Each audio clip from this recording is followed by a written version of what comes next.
Richard Skipper celebrates. Every show is a celebration. Each show, Richard delivers the artists you love, showcasing what makes them unique. Never gossipy.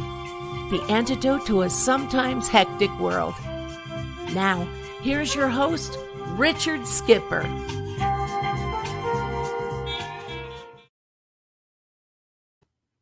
Hello, everyone, and welcome to Richard Skipper Celebrates. This is the show in which I celebrate artists and their body of worth. Before we begin, I want to remind everyone that today marks 250 days since our theaters shut down. And with that, that includes all the people behind the scenes as well. Tonight, I am very excited because we have Michael Riedel on the show. I'm going to bring him on camera here. And we're going to be discussing his latest book, Singular Sensation, The Triumph of Broadway. And as I was saying to him before the show began, I can't put this book down.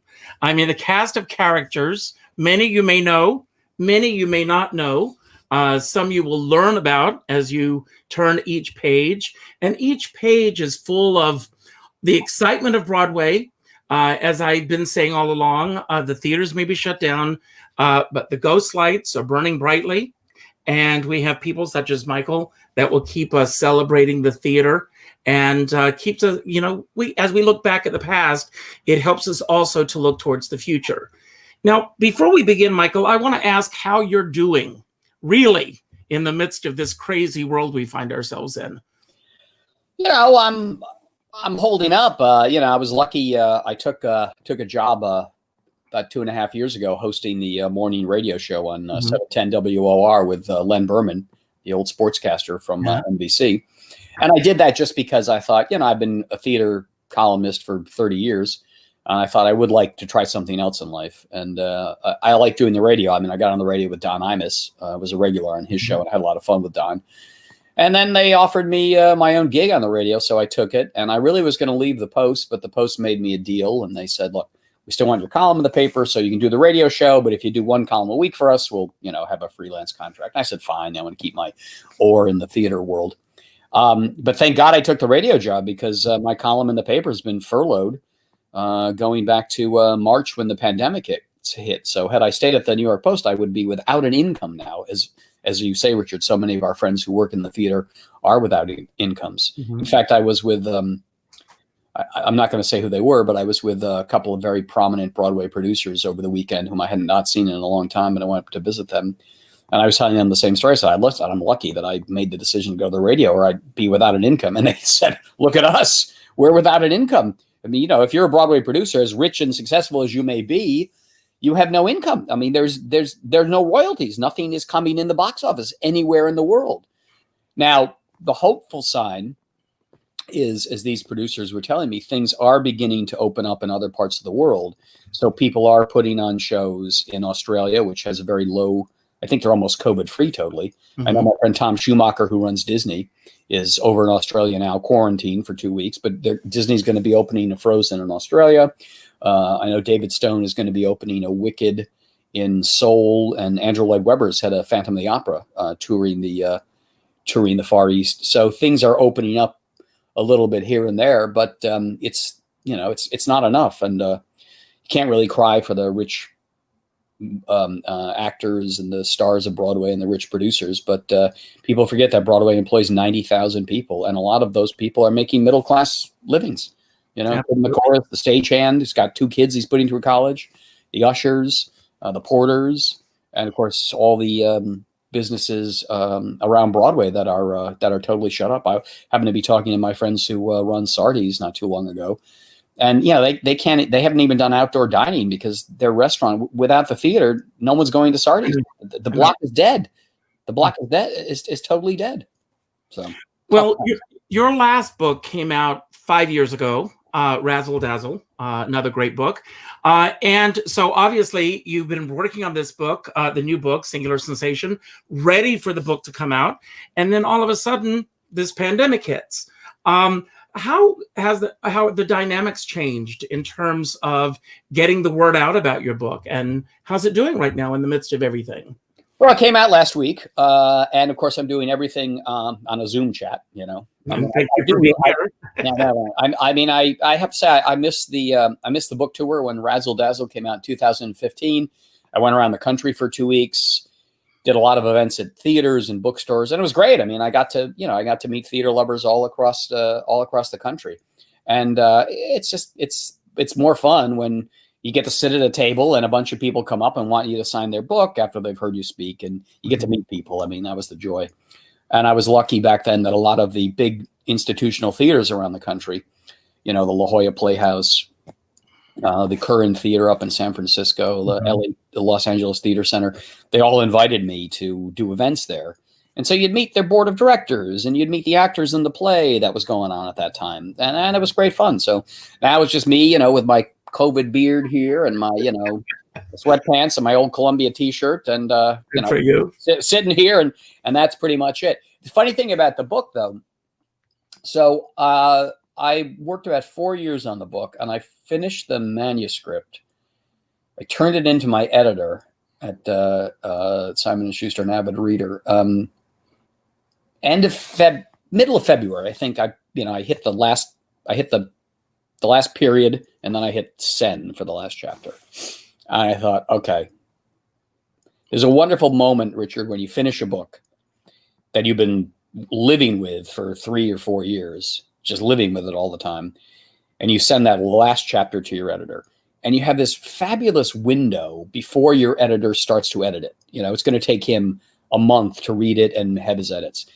So you suddenly have this window of complete and total freedom. You have no responsibilities anymore. And so I thought, okay, I'm going to take myself skiing. I love to ski, but I'd never skied in Europe before. So I had some friends who ski in Zermatt in Switzerland every March. And so they said, you got to come. So I booked myself to Zermatt skiing the first week of March, finished the book the third week of February. There's this vague COVID thing that I'm hearing about, but frankly, I'm paying absolutely no attention to it. I frankly was more fixated on the primary, was Bernie Sanders going to beat Joe Biden? Right. So off I go to Zermatt, and the COVID thing is kind of few cases in Washington from the. Are you hearing about it there as much as we were? We really weren't hearing about it as much here either. Until but I got to say, I was watching what? I was watching the BBC and CNN in my hotel room in Zermatt. And it was mainly about Bernie Sanders and Joe Biden. That was but then there was always COVID. And I was like, oh, come on, please. I remember SARS and Ebola and all these kind of things. I thought, that's not really going to affect me in any way. And then I was skiing a couple of days in Switzerland. And then one day it was an absolutely crystal clear, beautiful, beautiful day. I'm at the foot of the Matterhorn, not a cloud in the sky. And you could take this tram that would take you all the way up to the border of Switzerland and Italy. And you could ski down into Cervinia in Italy. So I thought, I'll ski that day in Italy. Beautiful day. Great skiing weather. Found this restaurant on the side of the mountain and was having a spectacular, delicious lunch. Everything was right in the world. Was having a glass of, a good, crisp Northern Italian white wine. And I took a picture of the wine glass with the Matterhorn in the background. I texted it to my girlfriend. And she said, where are you? I said, I'm in Italy. She said, do you know what's happening?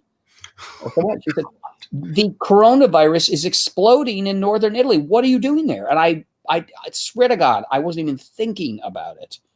And sure enough, 2 days after I was in that resort, Cervinia, they shut it down because there were coronavirus spreading right there in the resort. And then, of course, I came back to New York. I worked for about a week, maybe at the radio station with Len Berman and I. We were in our studio. And then one day they said, well, probably going to have to send you guys home. We're going to give you this kit and, the engineer will tell you how to set everything up. You're going to do it from home. And Len and I were like, yeah, whatever. We'll do it for 2 weeks. And, 8 months later, here we are. I remember when I got word that Broadway was going to close down, I talked to all the producers that night after they had their meeting.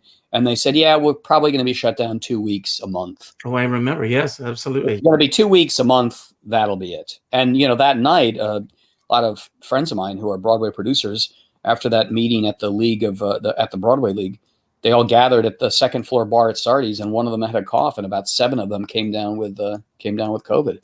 Wow! They all survived, thank God, but some of them were really, really sick, and I was quite worried there for a bit.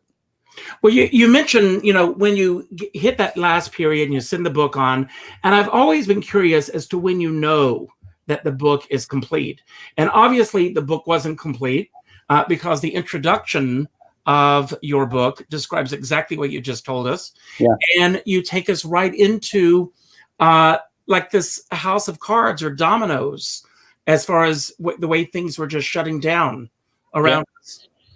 Well, I mean, when I got back, I called my editor and I said, what the hell do I do here? I've got this book. I mean, the subtitle is The Triumph of Broadway. I never intended that to be an erotic subtitle, because the book is essentially a story of Broadway in the 1990s, which I think is a kind of key decade for Broadway.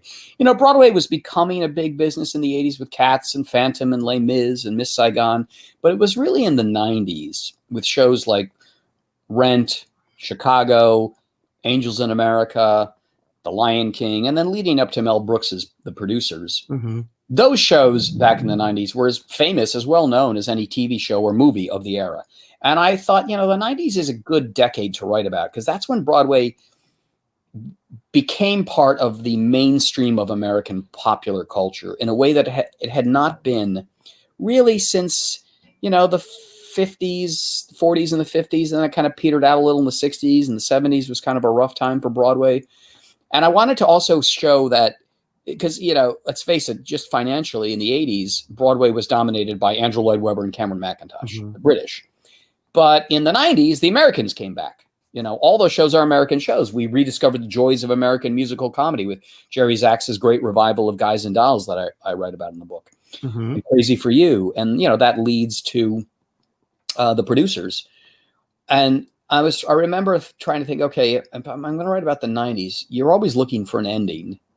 And I have to have the ending in sight before I can write. I have to know where I'm going before I actually can write the first sentence. With Razzle Dazzle, I knew I was going to write about the Schuberts, and I knew I was going to write about Bernie Jacobs and Jerry Schoenfeld, who took over the company and ran it. And I knew the natural end to that would be when Bernie Jacobs dies, because you're going to tell the story of this man who was so powerful in the theater in the 70s and the 80s. And when he dies, that's a way to end the book. Mm-hmm. But I wasn't quite sure where I was going to end this book. And then I remember this window, which you can see behind me. Mm-hmm. I live here in the West Village, right on the West Side Highway. And from this window, I moved into this apartment in 1996. I woke up every morning, I saw the World Trade Center. And one morning I woke up and I saw this black gash in the North Tower with the smoke coming out. And again, another perfect, crystal, beautiful day. Absolutely, not a cloud in the sky. And then I watched the other plane hit, and I watched the Twin Towers fall. And I remember calling Jerry Schoenfeld, he was running the Schuberts then. And I said, Jerry, what's going on? He said, Michael, we don't know. I mean, we've been told that there are bombs in Times Square. We can't open the theaters. We're concerned that terrorists may take over a theater and hold people hostage. I mean, that I thought was the existential crisis. But, Rudy Giuliani, the mayor then, when he was a sane human being, he, as I detail this in the book, because I realized then, I said, that's how I end my book. I end with September 11th and the story of how Broadway came back so quickly. It's remarkable how fast Broadway And of course, you're writing this having no clue as to what was ahead for all of us, right? No, that's why I called The Triumph of Broadway. I mean, if you think about that, you have 3,500 people are killed on Tuesday. You have and I was living in the city. You have no idea. There could be bombs everywhere. There could be terrorists. You had no clue what was going on. And yet Rudy Giuliani, and I did interview Rudy for this book.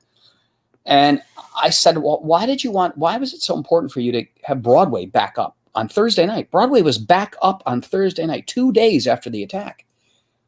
And he said he was reading at the time of the attack. He was reading a biography of Winston Churchill. And on Tuesday, September 11th, he went home. He got home maybe like 1 a.m. and he said, I have to have just an hour's worth of sleep because I know tomorrow's going to be another horrific day. But he couldn't sleep, so he picked up this Churchill bio, and he read about London during when the Nazis were bombing the hell out of London. And Churchill insisted that the theaters, the ballet, the symphony, the opera, that they go on, because he wanted people to think the Germans are not going to beat us down. They're not going to destroy our way of life. Life is going to go on despite the fact that at any moment a bomb could fall on your head. Mm-hmm. And Giuliani thought, I have to show the world that New York is not going to be brought to its knees by these terrorist attacks. And this is why I think Broadway is just so crucial to the heart and the soul of the city. The first thing he thought was, if I light the marquees of Broadway on Thursday, that is a signal to the world that New York is still here, is still open for business, and no terrorist can shut the city down. And he brought those producers together on Wednesday morning, and he said, when can you open Broadway? And they're like, well, we're not sure. It's going to be logistically a nightmare, and we're scared. And he said, Thursday night. I don't want to hear any excuses. And he called Rocco Landisman, because Rocco was the producer of The Producers, the hottest show in town then. And he said, if you go up, everybody else will go up. And Rocco said, I'll go up. And I went that night. I went with Mel Brooks and Anne Bancroft. We all went to the theater that night. And I remember, watching the show from the back of the house with Anne and Mel. Maybe 500 people were there. It wasn't full. People were scared, of course. But at the end, Matthew Broderick and Nathan Lane led everybody singing God Bless America in tears. And I remember reliving that, and I thought that's a way to end my book. That is how you end the book. And it's so unfortunate now with what we're going through, and that people cannot come together in the same way that we were able to come together at that time. Yeah, I wrote that in the foreword of the book, that you could not engineer a disease that would be worse for Broadway. First of all, the actors are on stage enunciating, singing. That's how you spread the virus. Mm-hmm. You got the musicians in the cramped pit all blowing on things. That's how you spread the virus. And you got a lot of people sitting on top of each other in these admittedly kind of cramped old Broadway theaters. And that's how you spread the virus. So, the irony. With September 11th on that Thursday, people were scared. And I interviewed I remember I was here. I interviewed Matthew Broderick and Nathan Lane for this book. And Matthew said, okay, we got the call. And, we're going to go on Thursday night. And Matthew, he would ride his bike everywhere then. Mm-hmm.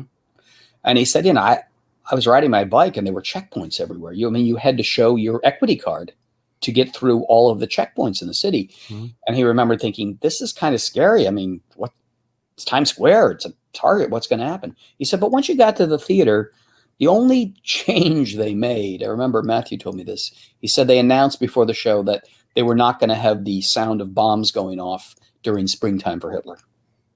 So that was the only alteration they made to the show. But he said, once we got into the theater, and then you felt a sense of people coming together, and people wanted to be together after September 11th. They really did. I remember going out here in my neighborhood. I went to Washington Square. People just spontaneously were together with candles. And that also was that terrible time where pictures of people were going up everywhere. Have you seen my friend? Have you seen my husband? Have you seen my daughter? And all that kind of stuff. But I thought that was a dramatic way to end the book. And now with this pandemic, Broadway's never been shut down this long, and I don't think it can come back until there's a vaccine. So we're looking at 2022. That's what I think as well. Yeah. I really Singular Sensation is about a happier time on Broadway. Yeah. Well, of course, and I want to go there, and I want to talk about the process of how you put this book together, because there's so many incredible players. And there are a few that I've pulled out that I want to really focus in on. Sure. That you give a lot of attention to in the book. And of course, all of the stories are important. Now, 26 years ago today, do you know what opened on Broadway? 26 years ago today. Give me the year. That would have been 90. Yes, I want to show you. Oh, yeah, right. Glenn and Sunset, sure. 26 years ago tonight. And that's how your book begins. After the forward, of course, and, bringing us into the reality of what's going on. Let's go back to the eve of 1990, if you will, and what the landscape of Broadway was like at that time. Well, it was the British invasion. Mm-hmm. It was, Andrew and Cameron at their absolute height. Cats was gigantic, Phantom gigantic, Les Mis was huge, Miss Saigon was huge. And as I began to plot out the book, I thought, okay, you're always looking, as a writer, I'm always looking for shifts and changes. Mm-hmm. You know, I mean, a book is boring if nothing changes. You got to have a moment where everything changes around and you see something in a new light. And I thought, okay, I covered Sunset Boulevard when I was a kid reporter at the Daily News. And Sunset Boulevard, looking back, it was the last of those big British spectacles where everything had to be huge, you know. Mm-hmm. And I do remember thinking, because I went to the opening of Sunset Boulevard here in New York. And it's a show that I quite like. I think it has a beautiful score. Andrew's score is beautiful. Mm-hmm. You know, If We Never Said Goodbye and With One Look, The Perfect Year. Those are great theatrical songs, just terrific songs. But I remember sitting in the audience thinking, this is interesting. This is actually a very intimate show. It's really a triangle.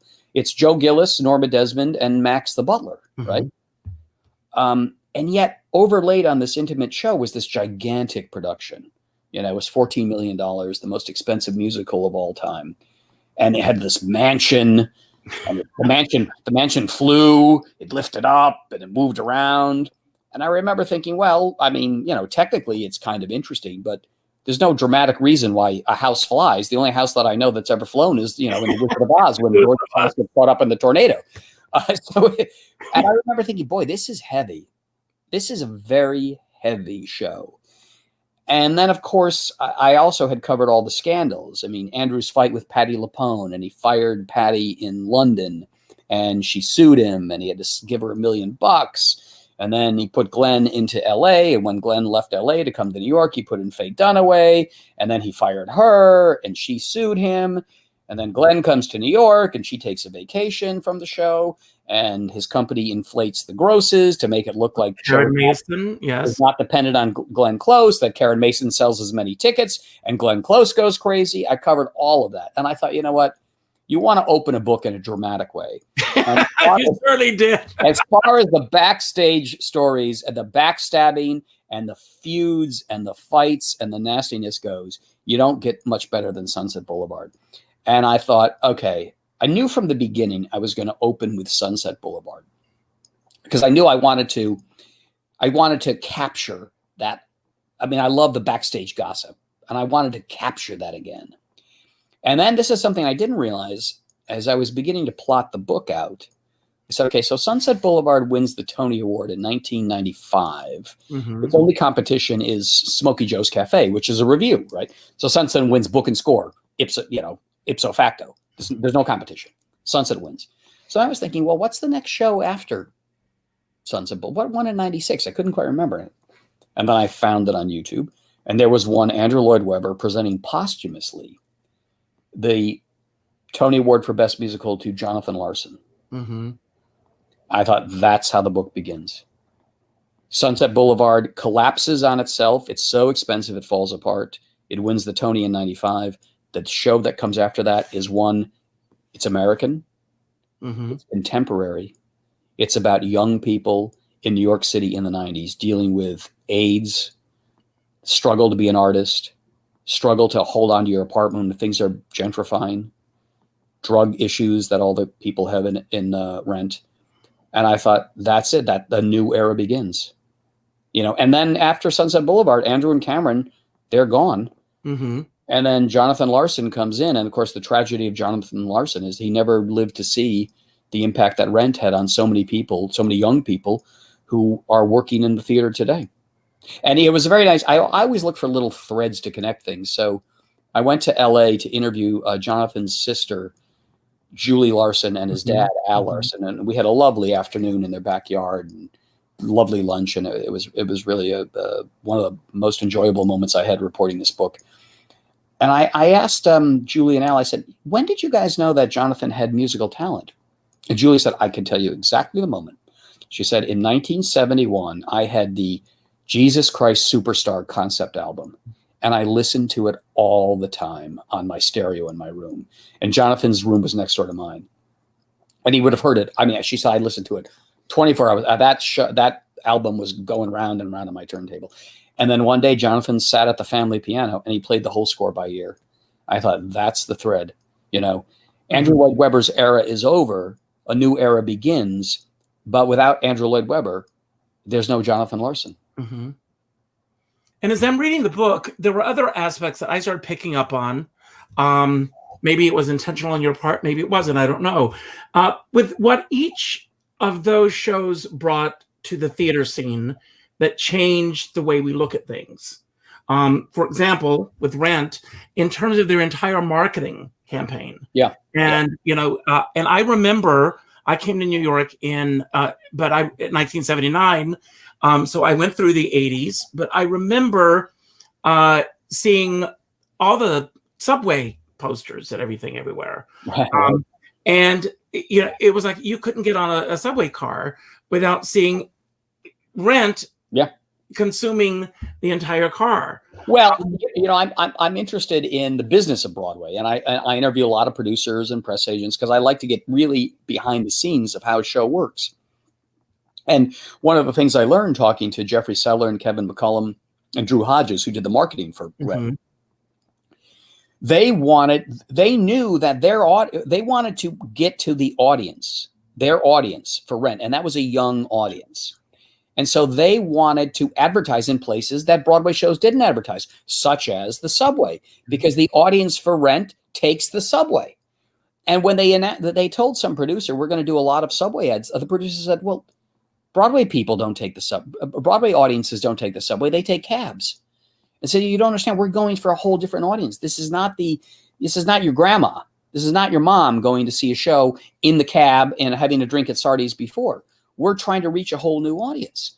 This is a whole new show that is touching a new audience. So we can't advertise it in the traditional sense. And the other decision they made was they never called it a musical, because a musical back in those days meant Broadway, something old fashioned, and a hip kid did not want to see a musical unless, like you and I, we were theater geeks growing up, but hip kids were not a musical. Please, I don't want to see that. So they never used the word musical in any of the ads for Rent. And they decided, what is Rent? No one really could define it. Rent is kind of undefinable. I mean, Jonathan Larson, he loved all kinds of music, not just Steve Sondheim and Andrew Lloyd Webber, but he loved Billy Joel and Bruce Springsteen and hip hop and this, that, and the other, which was kind of just beginning back in those days. And it was based on an opera, La Boheme. And so they said, what is this thing? Is it a musical? Is it a pop opera? Is it a rock opera? What is it? And they decided, you know what? We are not going to define it. We'll let the audience decide for themselves what it is. So we're just going to say Jonathan Larson's Rent. That's it. Wow. And you also talk in the book about the revivals that started coming back in, American revivals. Yeah. Guys and Dolls. Yeah. Take us back to that and the evolution of the show coming to Broadway. Well, I was trying to find, when you're writing a 350-page book, you're looking for strands and threads that you can weave, weave through your tapestry. I thought, okay, something that did happen in the 90s was we rediscovered the joys of American musical comedy. So I was thinking, okay, I covered the 90s on Broadway. What were the shows that really began that resurgence of musical comedy? And I remember, okay, Crazy for You.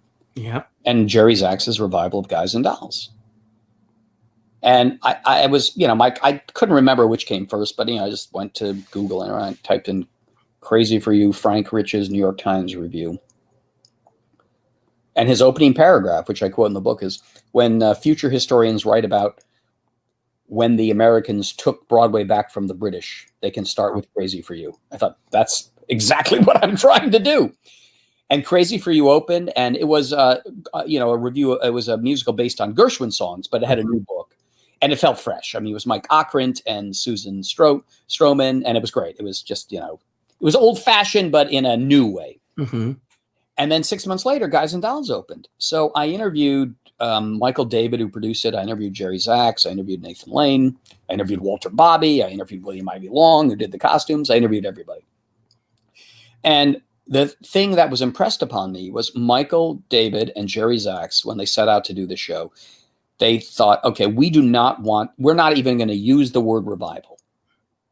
We're going to approach Guys and Dolls as if Frank Lesser had just written it and given us the score, and Abe Burrows had just given us. Now, Guys and Dolls had only been revived once on Broadway, and that was all African-American company. Yeah, right. Back in the late 70s. Right. It had not been revived before because Joe Sullivan Lesser, who held the rights, it was very valuable in stock and amateur. It was done all over the country. She did not want a Broadway production that might hurt it in any way. And Michael David took her to lunch. I think he took her to the Russian tea room back in those days. Mm-hmm. And he said, look, we are not going to do it as a revival. Jerry and I want to do this as if it were a new show. Everything is going to be rethought. And that's why they didn't cast a star in it. I mean, back in those days, you would usually get a revival on Broadway with kind of a cheapish production, but a big star, like a kind of a fading star, like, Robert Goulet in Camelot or Anthony Quinn in Zorba, something like that. Topol in Fiddler on the Roof. Mm-hmm. Mm-hmm. And Jerry said, I don't want famous people in the show. I mean, the most famous person they cast was Peter Gallagher, who was kind of well known from Sex, Lies, and Videotape, that movie that had come out. Yes, right. But they discovered Faith Prince and one Nathan Lane. They were fresh faces on the scene. And it was kind of interesting that as I talked to Jerry, in fact, tonight, when I'm done with you, I'm doing a 92nd Street Y event with Jerry and Nathan. Say hello to Jerry for me. I will, absolutely. Thank you. And, Jerry talked to Cy Fewer, who was the original producer of Guys and Dolls.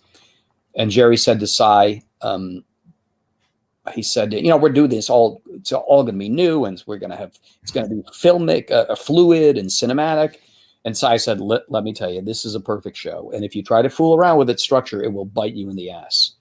And Jerry said, he's right. We have to keep the structure, but we have to find a new way into it.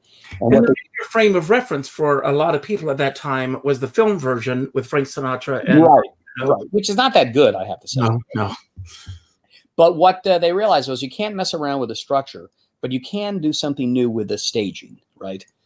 So they came up with the brilliant Tony Walton, the idea of we will have scrims come down, mm-hmm.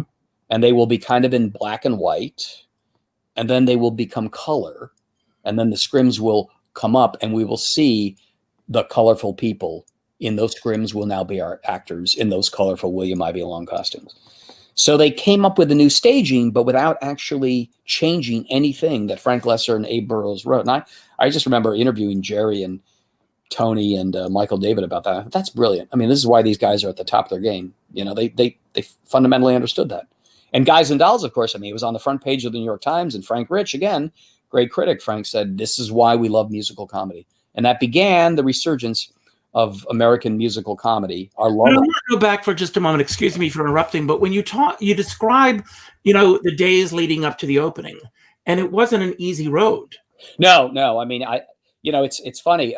All the shows that I write about, Rent, Guys and Dolls, Chicago, The Lion King, The Producers. Yeah, we know they're hits, but my job to make you engaged in the book is to go back and interview everybody who did these shows, because they did not know that they were going to be hits. No, of course not. They were fighting wars and battles, and they were in the trenches, and they had no idea. And, Jerry Zaks was the first preview of Guys and Dolls was pretty good. The following previews, death. With no laughs, nothing.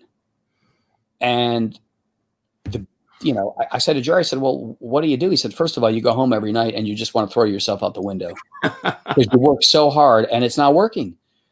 But you have to take, and, I do think as much of this book is celebratory about Broadway, but it also shows you the brutality of show business, and show business is brutal. And, Jerry hired one of his closest friends in the world, Carolyn Mignini, to play Sarah Brown. Mm-hmm.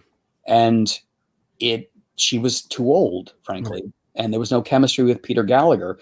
And Jerry told me, he said, I knew there was a problem, but I was so close to her that I couldn't face it. And I was fixing everything else around it. And then he got a note from Michael David, who, went to see it, the producer. And Michael said, no chemistry between Carolyn and Peter Gallagher. And so Jerry said, okay, this is what I had to do. And this, again, the brutality of showbiz. He said, I went to the theater one preview and I bought a ticket and I pretended that I was an audience member and not the director. Mm-hmm. And he said, and when I saw that, I could see I've been avoiding the problem, and that's Carolyn. And he fired her. He fired his best friend, and it was tough. It was really, really tough for him to do. But, and he did it kind of in secret. He was secretly rehearsing Josie de Gomez, who replaced her, the understudy. He was secretly rehearsing her without telling Carolyn. And he called her after her performance one night and said, "You're fired." And well, I detail that in the book, but you have to make those decisions. And then once they made that decision, the thing then began to come together. And you get a real strong sense with each of these shows of the collaboration that it takes to bring these shows to Broadway. Sometimes some of the players have more power than others, and you really flesh them out. But another major revival, which was still running when this all happened, was Chicago. Yeah. It's back to the evolution of that. Yeah, I've been very close over the years with Fran and Barry Weissler, the producers of Chicago. And again, this is another one. And it was great to get the background on both of them and how they met. Oh, they're hilarious. They're hilarious. I mean, I love Fran and Barry. I mean, they're somebody who interviewed, Jeffrey Seller, who produced Rent and Hamilton. He read the book and he sent me an email the other day. And he was very complimentary of the book. And he said, Fran and Barry, he said, "You're comic relief," because they're hilarious. I mean, they met. I can tell you how they met. It's all in the book. I mean, Fran was a New Jersey housewife. She was married to a guy who had a shoe store. And one day her friend calls her and said, "Oh, Fran, we're doing this Shakespeare show at the high school here. And the woman who's going to run the box office has the flu. I need someone to manage the box office. Can you help out?" And Fran's like, I don't know how to make change. I'm a housewife. I don't know how to make change. So Fran goes and she's working in the box office, and the little Shakespeare company was run by one Barry Weissler, who, was, I forget the play that they were doing, whatever Shakespeare play, but, Barry was in tights with a sword, and all. And, Fran stuck around, and there was a little talk back for the students afterward, and Barry was there, and they met and they started talking, and Fran was getting a divorce at the time. And she and Barry became friends. And Barry really trusted her smarts, her innate sense of, she's very, very smart. One of the smartest people I've met in my life. Her common sense, I guess, is what Barry liked. And they got closer and closer. And, Barry said, "I'm trying to run this company and I really don't know what I'm doing. I'm an actor. But you, as a smart woman, would you be my business partner?" And Fran said, "Well, I'm divorcing my husband and he's a wonderful man." I mean, she said, this is all in the book. She said, he was a wonderful, wonderful man. She said, but one day I woke up and I realized I wasn't in love with him anymore. Simple as that. And so she did not want to take any alimony from him because she was the one who initiated the divorce. So she needed to find a job. And Barry said, "Well, become my business partner in our little theater troupe." And they did, and they got to know each other better and better, and eventually they got married. But they struggled. I mean, they're wonderful characters because they were a real struggle. I mean, they did not come from any money. Everything that they've earned themselves. I love the story that you tell about Othello in the book, and they're schlepping all these little Shakespeare shows and little shows around to high schools. That's how they were trying to make a living. They did plays at high schools, and they found out, though, when they kind of formed their other company to do plays in high schools, that they couldn't charge ticket prices at public schools, because if it's going to be in a public school, the kids go there for free. And they're like, "Oh my God, we've had this business model, and now we've just discovered if we could play a public school, we can't charge ticket prices, so we can't make any money." So Fran called a friend of hers, her best friend who was Catholic, and she said, "Fran, play the Catholic schools. They're private. They can do whatever they want. And they can charge the kids if they want to. And by the way, you know what? They don't have unions there, so you don't have to pay the janitors overtime to sweep the stage when the show's done." So they played Catholic schools. I mean, Fran was like, and they had to do Catholic plays. They would take, things from the New Testament. And Fran said, "Barry and I are Jewish, and we're writing these plays based on the New Testament with all the Christ things, with the blood coming out of his hands. And what are we doing here? We don't understand any of this stuff." But they sort of built that little company together. And then they started doing productions, one-man shows in colleges. And they had a deal with James Earl Jones to do a one-man show about Paul Robeson. And somehow Paul Robeson's son got hold of the script, and he did not like the way his dad was portrayed.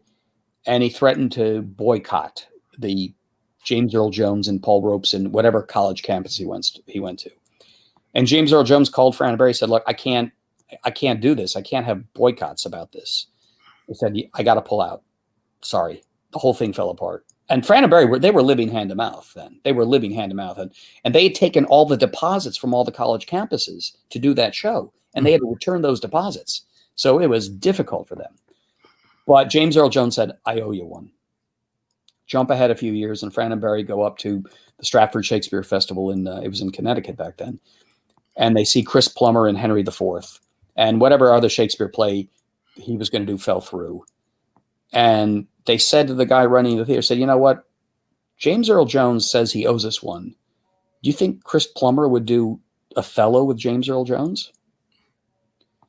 And I won't give this all away. No. I detail in the book of when Fran met Chris Plummer. And believe me, it's that little section alone is worth reading. Very funny section. But at the end of the day, they wound up getting Chris Plummer and James Earl Jones in Othello. And they had a British director who was doing it. And I did ask Fran, I said, Fran, when did you realize you were a producer and not a housewife? And it was the day she walked into the rehearsal and she saw the British director, I think his name was Peter Coe, if I'm not mistaken. Right. And he was yelling at James Earl Jones. He said, Mr. Jones, Mr. Plummer is wiping the stage with you. And Plummer was he was practicing his Iago sword fighting, this thing. And James was just sitting there, with his head in his hands.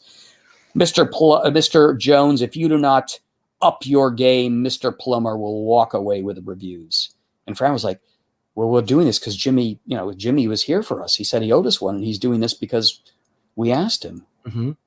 And she went down to Peter Coe and she said, Mr. Coe, can you apologize to Mr. Jones, because we have a wonderful thing here. They're two great actors and it's a great play. And if you could just apologize to him, I'm sure we can, put everything back together and go on with the rehearsal. And he said, what was the last Broadway play you produced, Mrs. Weisler? And she said, well, I've never produced a Broadway play. And he said, well, I've directed 10 of them. So don't tell me how to run my show. And she said, well, I may be a first-time producer, Mr. Coe, but I can do one thing a producer can do that a director can't do. And he said, what is that, Mrs. Weisler? And she said, I can fire the director and you're fired. And Plummer, he drops the sword, and James Earl Jones, his head lifts up. And Fran and Barry, they put that production, they got Zoe Caldwell in there. She directed it. It went to Broadway, and they won the Tony Award. That's right. Revival that year. And as Fran and Barry, that in a nutshell is show business. Absolutely. And when they went, and nobody who knew who they were, they had the worst seats in the theater that night. And I think it was Hal Linden said, and the producers of Othello are Fran and Barry Weisler. And they were sitting in the last row of the theater. And the award goes to Othello. Producers Fran and Barry Weisler. And they got to run all the way down the aisle. And Barry's saying to Fran, don't trip, don't trip, don't trip. And she said, and as I say in the book, she said, I didn't trip. And she said, and that was the beginning of our life. Absolutely. And nobody wanted Chicago because it was a concert. It was done 4 performances at Encores. They went to see it. 3rd performance. Fran calls Fred Ebb. She's friendly with Cantor and Ebb because they did cabaret and revivals of cabaret and Zorba the Greek. And she said, oh, Fred, darling, please, we love you so much. If you can give us a little piece, just a little piece of Chicago when it moves to Broadway, we would be so grateful. And he said, Fran, no one's called. Nobody called because they thought, who's going to pay $75 on Broadway in 1996 to see a concert? No one's going to pay it. Fran and Barry, and I detailed this in the book. Mm-hmm. I don't want to give it all away. They could not raise the money for the show. They could not get a theater for the show. They violated Mel Brooks's cardinal rule of showbiz. Don't put your own money in the show. They put up 3/4 of the capitalization for Chicago, right? It's now been running until this pandemic, 23 years, and has grossed around the world $3.5 billion. Well, I love how I've seen the house. I've seen the country house it built. Well, I love how you describe how all the players came together. One thing, and I don't, I don't want to give away a lot in the book either, but I was, the fact that Liza Minnelli was being considered for this, that was news to me, with Joel Grey and, Marcia Lewis, who I loved. Oh my God. Yeah, she was great. Yeah. And, but you really capture in detail how it all came together. And of course, as you just said, still running on Broadway. I want to go to one of the other players. Go ahead. I'm sorry. I have a great Marsha Lewis story for you that's not in the book, but Marsha told me this story when I first got to know her and interviewed her when she was playing the principal in Grease, the Fran and Barry Weissler revival of Grease. Mm-hmm. And I did a profile of her for the Daily News. And as you know, she was a wonderful, wonderful person. So much fun. She told me the story when she was playing Golda to Topol's Tevye in a revival of Fiddler on the Roof. Mm-hmm. And Topol was horrible to her. He would say, he referred to himself in the third person. Topol would never be married to a woman as ugly as you. He would say, and he would not even sing he would not look at her on stage. And she had to tour them for a fucking year, right? Mm-hmm. Topol would never be married to a Golda as ugly as you are. I mean, he was really just nasty to her. So they finished the tour. The show comes in. I think it played the Gershwin. I saw it for the end of the tour, one summer, 3 months or something like that. And the last performance, after she put up with this man, just so incredibly nasty to her. The final performance of Fiddler on the Roof at the Gershwin Theater at the end of the tour, Topol goes, "Do you love me?" And Martha said, "Taxi," and walked off the stage.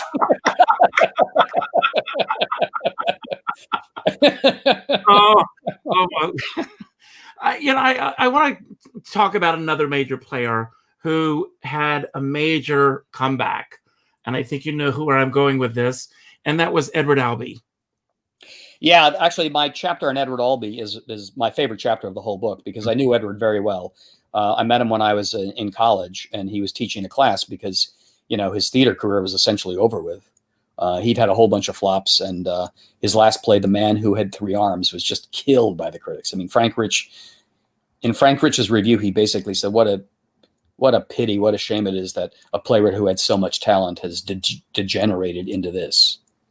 And so Edward was, to make a living, he was teaching at Columbia when I was a kid, and I took a class from him. And I frankly really didn't know who he was. But then I read Who's Afraid of Virginia Woolf and A Delicate Balance, and I thought, oh, these are great plays. So Edward and I kept in touch after college, and every now and then there'd be a little. Remember a play he did, the marriage play that was done at some rinky-dink theater on 42nd Street because he could not get arrested on Broadway. But I would always interview him because he was a great interview, and I really liked him. So I was having lunch with him once, early 90s, and I was, 22, 23 years old. And Edward was always inscrutable. He actually said, "Hello, Michael. I do hope you're feeling well this morning." "Yes, Mr. Albee." I always called him Mr. Albee. And then one day at lunch, he said, "I've written a play, a new play." "Oh." He said, "Would you care to read it?" "Sure, man." So pulls out of a satchel, he gives me this play. It's called Three Tall Women. And I went home and I read it, and I called him. I said, "All I can tell you, I don't know. I'm a kid. I don't know this business." But I had the same feeling reading this play as I had when I read Who's Afraid of Virginia Woolf for the first time. All I can tell you. And he said, "That's very kind. Thank you." Click. Play, nobody would touch the play. I mean, its world premiere was in Vienna because nobody was interested in an Edward Albee play. And then it was done in a small theater in Westchester, and Doug Abel, God love him, down there at the Vineyard, brought it to off-Broadway.